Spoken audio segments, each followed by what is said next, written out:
Marion Canales, c'est notre invitée dans Lever de rideau. Bonjour Marion, merci d'être avec nous.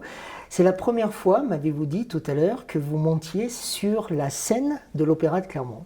Eh oui, je suis déjà venue naturellement en tant que spectatrice, mais je n'ai jamais eu la chance de monter sur cette scène. Le lieu vous dit quelque chose ? Le lieu me parle parce que être comme ça dans un cadre intime et privé au sein d'un établissement qu'on voit surtout aussi le soir, avec du monde, ça procure une émotion qui est vraiment intéressante à vivre. Et je suis très contente d'être là aujourd'hui pour pouvoir vivre ça. Marion Canales, c'est un visage, un nom, un prénom qui se sont doucement imposés ici dans l'agglomération clermontoise. Vous êtes une véritable présence à la cité, j'ai envie de dire ça comme ça. Qu'est-ce qui fait à un moment donné que vous vous êtes décidé à vous investir pour Clermont-Ferrand ? Un parcours politique déjà fait de militantisme, c'est important. Hein. J'étais militante, je ne suis pas issue de la société civile, je suis une militante d'un parti, le parti du maire. L'envie de participer encore plus que d'être simplement dans des associations ou dans un cadre de parents d'élèves et de se dire qu'on a toute sa part au débat public.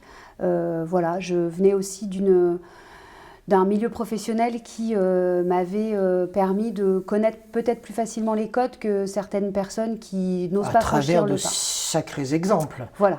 En l'occurrence, Emmanuel Macron. Vous avez travaillé dans l'entourage d'Emmanuel Macron lorsqu'il était ministre. Voilà, à Bercy, pour la secrétaire d'État qui dépendait d'Emmanuel Macron. Ça vous a donné envie de tenter vous aussi d'aller dans cette direction ? Alors j'étais avant au ministère du Travail avec le sénateur que j'avais suivi, j'étais au Parlement, le Sénat, c'est plus le Parlement qui m'a montré qu'on pouvait faire bouger les lignes, qu'on soit au niveau national mais aussi au niveau local parce que finalement le Sénat n'est fait que d'acteurs locaux et d'élus locaux et j'ai trouvé que l'impact d'un maire, d'un adjoint au maire, d'un conseiller départemental est important sur un territoire quand on veut en faire bouger les lignes. Quand on est jeune comme vous, que l'on se lance en politique, on a peut-être deux manières de voir l'ambition, des ambitions pour soi puis des ambitions pour le territoire. On va commencer par les ambitions pour le territoire. Quelles sont-elles ? Les ambitions pour le territoire, c'est de montrer que les acteurs publics, ensemble, peuvent permettre aux habitants de bénéficier d'une meilleure vie. Alors que ce soit la commande publique, les milliers et millions d'euros que la métropole et la ville, par exemple, dédient à leur marché. En fait, ce n'est pas juste des millions d'euros pour acheter des trucs. C'est derrière, donc 100 millions d'euros, ville et métropole, des emplois, des personnes en insertion, des entreprises, des commerces locaux. Et donc, par exemple, tout le travail que l'on mène actuellement sur une commande publique qui permet d'être un levier économique important pour le local, donc les habitants ou les entreprises, pour moi, ça, c'est quelque chose, c'est un travail d'élu qui est fondamental et qui permet de faire bouger les lignes concrètement et à court terme sur le territoire. Marion Canales, vous parlez de travail d'élu. Alors, c'est un véritable job, c'est un véritable engagement, il faut du temps. Je vais juste dire que même pour cette interview, vous avez pris sur votre temps de travail, donc vous avez posé des heures pour vous libérer et venir faire cet entretien. Je vous en remercie d'ailleurs. On croit que voilà, les choses viennent comme ça quand on est élu, non ? Non, pour la partition entre temps de travail, temps de personnel et temps d'élu, ça c'est vraiment un sujet que j'expérimente au quotidien. Vous le dites, il est 13h, c'est ma pause déjeuner, je pars, je reviens, je fais l'interview avec vous. Aujourd'hui, en plus, moi j'ai des enfants en bas âge, je conserve une vie professionnelle parce que c'est hyper important. Je travaille à l'hôpital, dans l'administration. Je veux faire mon mandat du mieux que je peux, mais aujourd'hui, on a quand même des difficultés à mener tout de front et il n'y a pas de statut de l'élu très opérant. On a des crédits d'heures qui ne nous sont pas rémunérés, c'est normal dans nos activités professionnelles. Mais aujourd'hui, tout mener de front, c'est pas évident. Ça demande une énorme organisation. Le verbe utilisé ne l'est pas par hasard. Je conserve une vie professionnelle, avez-vous dit à l'instant. Ouais. Pour vous, donc, c'est fondamental, c'est un équilibre. Pour vous, Marion. Oui. Et c'est aussi ce qui va être votre force, votre socle pour vivre votre engagement d'élu ? Oui, c'est ultra précieux. J'ai travaillé longtemps dans la sphère politique, au Sénat, je vous l'ai dit, au gouvernement, donc dans les entourages d'élus, qu'on considère souvent ne pas être de vrais métiers, alors que c'en sont, mais c'est un autre débat. Après 2017, j'ai été pendant 18 mois au chômage, et ne pas avoir d'activité professionnelle n'était pas un problème en soi. On peut être élu et ne pas travailler, parce qu'on est soit chômeur, soit en recherche d'emploi, soit parce qu'on reste sans emploi. Mais moi, j'avais envie d'une vie professionnelle parce que je ne veux pas dépendre de la politique. Alors, même parce que vous avez peur de l'avenir en politique? Oui, non, parce que j'en ai pas peur de l'avenir. C'est que je sais que je me suis donné une fin. Je ne veux pas enchaîner les mandats. Je ne le veux pas, ferai-je. Mais en tout cas, je ne veux pas enchaîner les mandats. Je veux pouvoir être libre d'arrêter quand j'ai envie d'arrêter et de recommencer quand j'ai envie de recommencer. Je pense qu'une vie politique, elle peut être faite aussi au milieu de projets personnels menés à terme.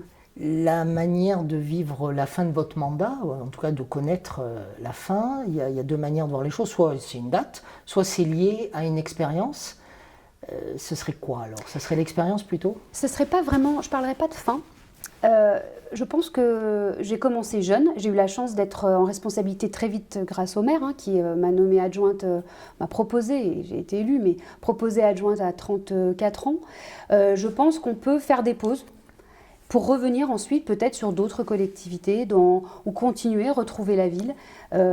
Aujourd'hui, je veux absolument terminer ce mandat. Et puis après, c'est les projets qui naîtront derrière. Ça dépend aussi d'échanges, d'équipes, de confiance entre les uns les autres, et puis de la nouvelle génération qui vient. Et puis parfois, il faut savoir faire une place. C'est mon deuxième mandat.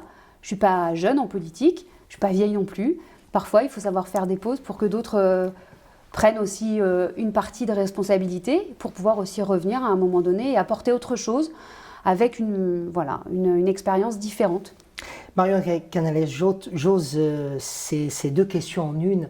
Vous êtes très engagée pour votre territoire, on l'a compris, on le voit, vous êtes motivé, dynamique, vous avez des idées, des ambitions pour la ville de Clermont-Ferrand.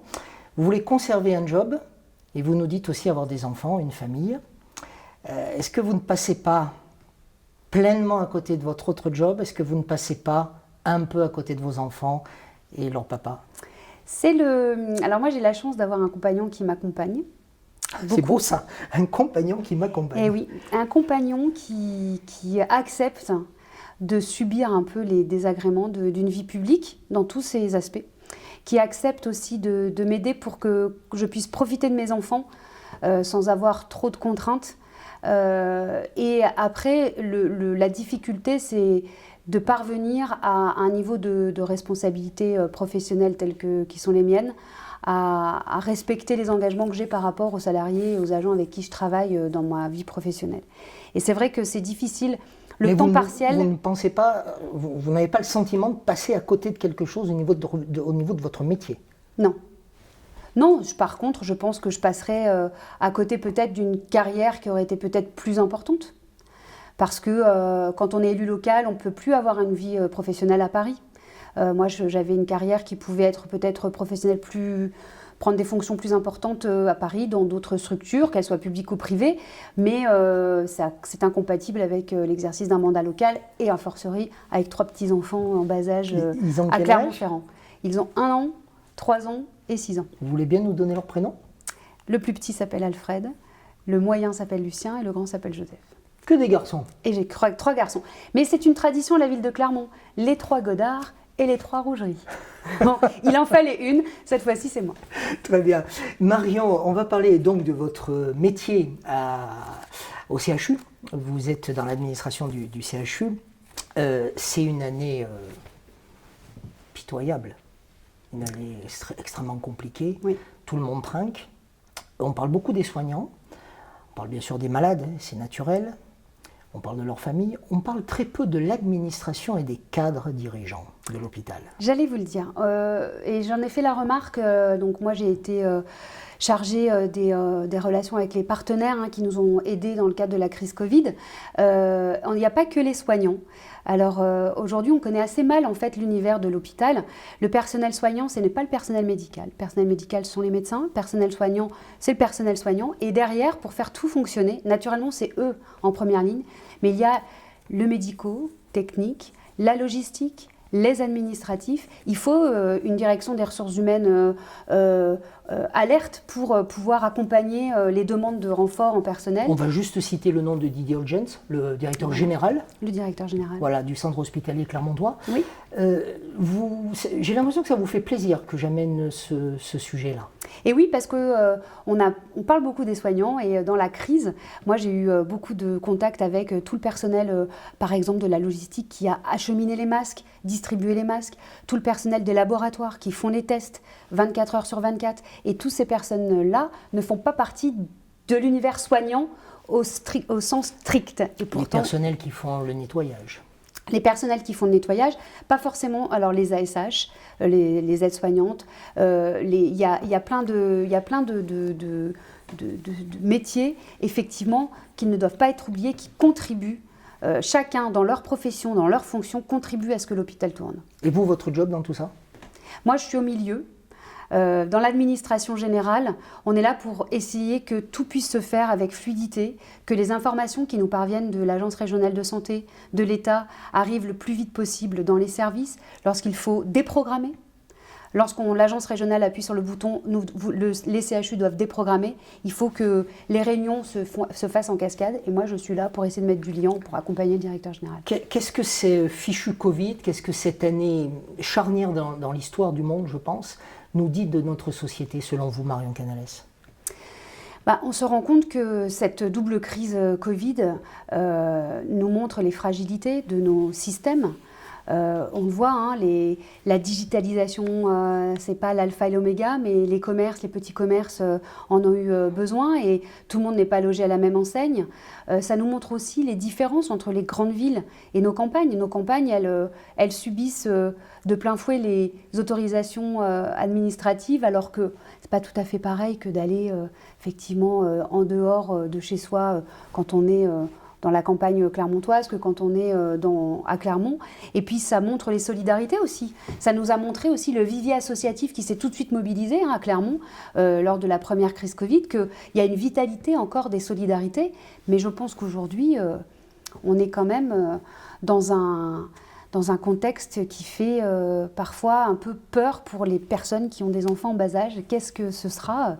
Quelle société on aura? Quelles seront les bouffées d'oxygène que nos enfants auront?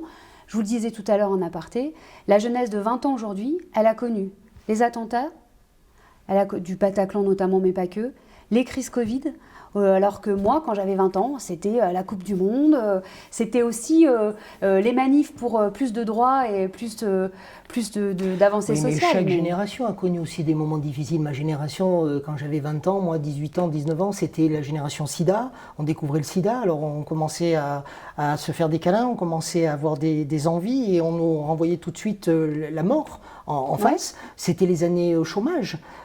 Voilà, j'ai 50 ans, vous êtes plus jeune que moi, mais chaque époque a connu aussi ces drames. Mais là, il y a ça en plus. Le sida, ça reste un vrai sujet, mais les maladies infectieuses, sexuellement transmissibles, le contexte sanitaire, il y a de plus en plus de sujets autour de maladies qui se développent. C'est en plus de ce qui existe toujours. Et le chômage a encore amplifié, et les inégalités se sont encore creusées. Et là-dessus, il y a l'éco-anxiété, puisque maintenant on sait, on ne le savait pas dans les années 80, tout cet impact et finalement le futur proche. Vous pensez qu'il y aura un véritable impact sur du Covid et à travers aussi les confinements que nous vivons en répétition et tous ces interdits, vous pensez qu'il y aura des répercussions psychologiques sur la société? Moi, oui, on le voit d'ailleurs, que ce soit dans mes fonctions à l'hôpital où il y a un sujet autour des décompensations post-Covid qui sont vraiment en question et mis sur la table. Et je pense qu'il y a de plus en plus de sujets sur la psychiatrie et les décompensations des gens qui le vivent très mal parce que moi, j'ai un confinement plutôt agréable. Il y a des gens, et on le voit, qui sont dans des espaces très petits. Et c'est là où la solitude se révèle encore plus forte. Exactement. Une dernière question vis-à-vis du Covid et ce que l'on vit. On a le sentiment quand même de l'extérieur que la volonté gouvernementale, en tout cas des autorités en place aujourd'hui, aura été de gérer la maladie et non pas la santé. Est-ce que vous voyez Ouais. la différence? Je crois que c'est en Chine qu'on paye le médecin uniquement quand on est en bonne santé, hein, parce que ça veut dire qu'il travaille bien. Et quand on est malade, en revanche, il ne reçoit aucune rémunération. Sauf que nous sommes des enfants de Knock. Mais là, effectivement, on traite, je pense, le mieux. Le gouvernement tente de traiter du mieux qu'il peut avec les informations dont il dispose. Et on voit que le premier confinement est traité, le deuxième confinement n'est pas du tout traité de la même manière que le premier confinement, puisque les entreprises sont autorisées à être ouvertes. On voit aussi que les conséquences économiques sont envisagées, alors que peut-être au premier confinement, c'était 1 mois, puis 2 mois, puis 3 mois, et que tout le monde a navigué un peu à vue. On traite effectivement pas la maladie, ni la santé, on traite comme on peut, de plein fouet, la crise sanitaire, la crise économique, en se rappelant, j'espère, que tout ça provient des crises écologiques. Parce que quand on va au fin fond de forêt tripatouiller l'écosystème, ça a produit en son temps, quand on lit les études sur le sida, ça a produit les prémices de cette épidémie-là.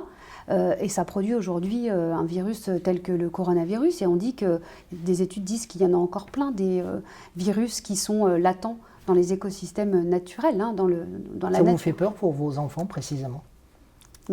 Disons que c'est quand même aujourd'hui un peu anxiogène. La société qu'on dessine, mais aussi la société qu'on subit et qu'on fait subir, est un peu anxiogène.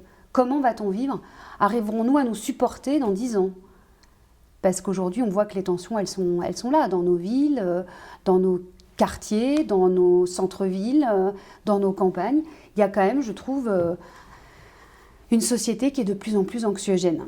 Et beaucoup disent qu'il faut arrêter de faire des enfants. J'en ai fait 3, j'essaye de leur inculquer quelques valeurs, mais comment est-ce qu'ils vont arriver à se dépatouiller de toutes ces anxiétés aussi? Vous dites, est-ce que nous arriverons à nous supporter dans 10 ans? Nous deux, nous représentons 2 corporations qui ne se supportent plus, ou de moins en moins, la politique et les journalistes. C'est vrai. Par ailleurs, c'est vrai, parce je pense, et j'en ai parlé il n'y a pas longtemps avec quelqu'un, je pense qu'il y a eu jusqu'à longtemps une non-pipolisation. Et la pipolisation, qui est le fait des uns comme des autres, a fait sauter des verrous.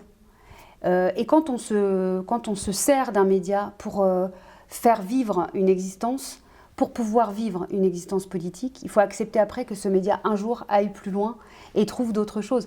Et je pense que c'était des va-et-vient. Et je pense qu'il faut éviter la pipolisation. Il faut toujours parler du fond, et on en a parlé aujourd'hui. Merci. Une dernière question, je la pose systématiquement à tous mes invités, c'est la question surprise. Imaginons, puisque l'opéra est à nous, que ce soir, vous fassiez venir tous vos amis. Ils remplissent les parterres, les balcons. Oui, vous pouvez vous tourner, ouais. Marion, regardez cette scène. Vous seriez sur la scène, le rideau s'ouvrirait et vous diriez quoi à tout le monde? Que vous m'avez manqué, parce que là, si je pouvais tous les avoir réunis dans une même pièce, moi qui ai eu 40 ans cette année et qui ai dû attendre de pouvoir les fêter, je leur dirais qu'ils m'ont et qu'ils me manquent beaucoup. Marion Canalès, c'était l'invitée de Lever de Rideau. Merci. Merci.